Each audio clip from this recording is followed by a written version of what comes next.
Hello and welcome to another whiteboard sessions with myself, Nick Graham. What we're going to do is follow on from the previous video, which was how do we find out someone's MAS score or MAS number. Okay, so just as a reminder, if I go in up here, we have a look and say a simple test. Simple in nature, might be actually hard to complete as the athlete. Someone's going to run as hard as they can aerobically, so 2 kilometers. What's the best effort you can? Obviously they can't sprint that. It's got to be an aerobic effort, so they're trying to find that speed that's maintainable, but also trying to get the best time they possibly can. So this example that we used previously was 7 minutes. Which is equal to 420 seconds. So if you haven't watched the preceding video to this on how to actually figure out someone's MAS score, then you need to go and do that. It will help out big time and it will make this all make sense. So we've got a score of 4.76 meters per second, which is their maximal aerobic speed, explained in a fair bit of detail in the previous video.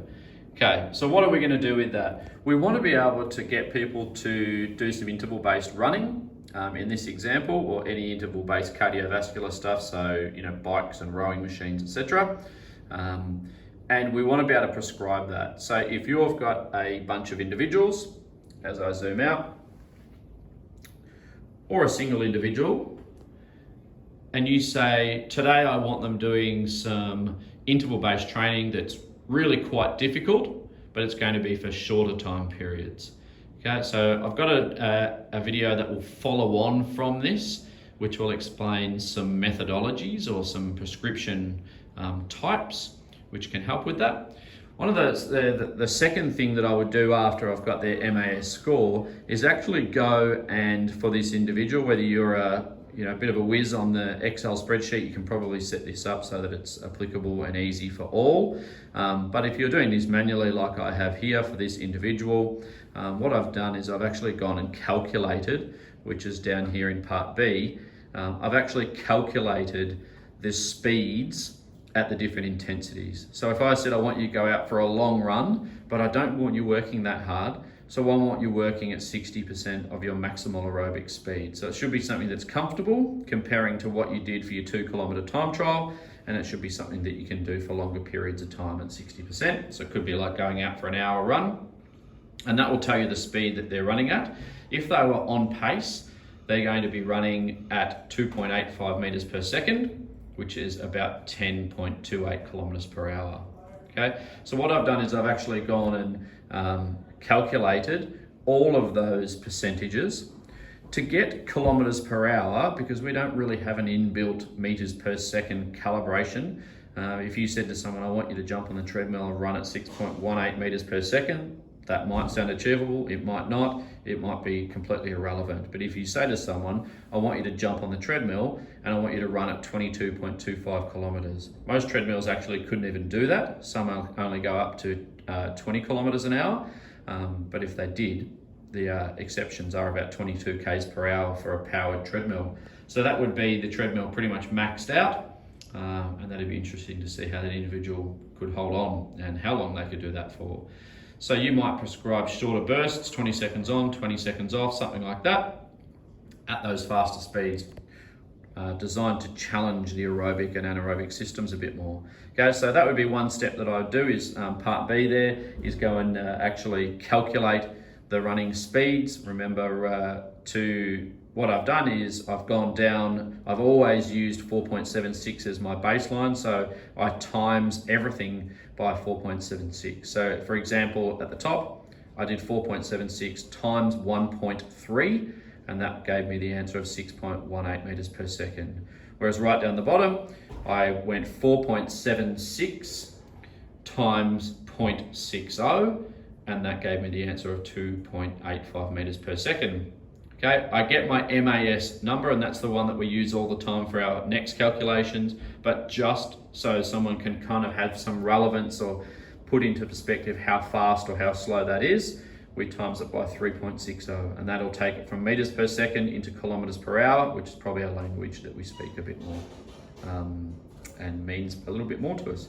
Okay, if we come out and we start to actually have a look at Part C, and we're moving into the prescription side of things, which again, there is a follow-on video to this.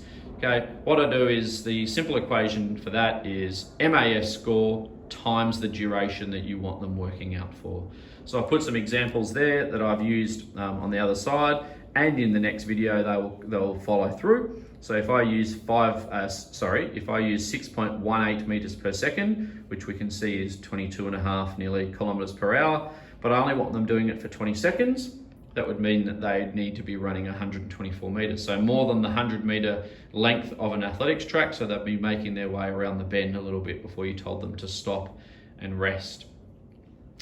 If I went and ran at my MAS score, which is the average speed I ran at for my 2-kilometer time trial, but I'm going to do repeat efforts, and I'm going to do repeat efforts of 90 seconds, which is actually just over one full lap of the athletics track, so 428 meters. If I wanted to do shorter work, so 15 seconds only, and let's say I only want to do it at 70%. Okay, so I times the 70% number, which is 3.33 meters per second, or equivalent to about 12 kilometers per hour. And I do that times 15 seconds, which means that I would run for 50 meters. So if I had 2 cones laid out and I wanted to run at 70%, like interval running, just for some aerobic building, I could just run back and forward 50 meters. And then lastly, the example I've given you is a little bit longer, so showing you how to work that out. So I've used my 60% number, which is right down the bottom. So it's something that should be reasonably comfortable. Shouldn't be building any lactic acid or anything in that run.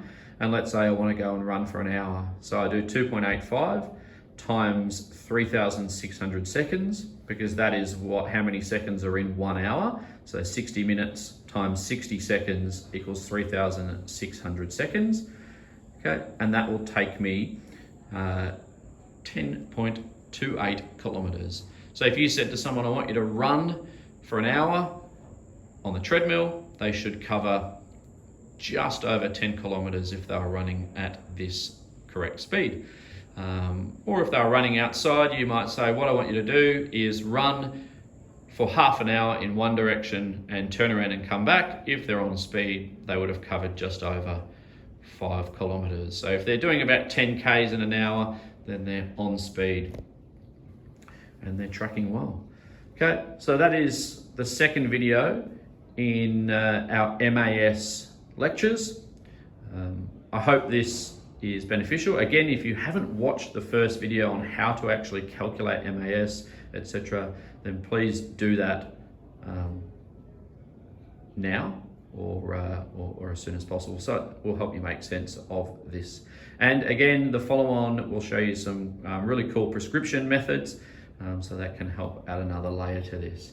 So hopefully that has helped you understand some MAS or maximal aerobic speed training and calculations. And until next time, enjoy.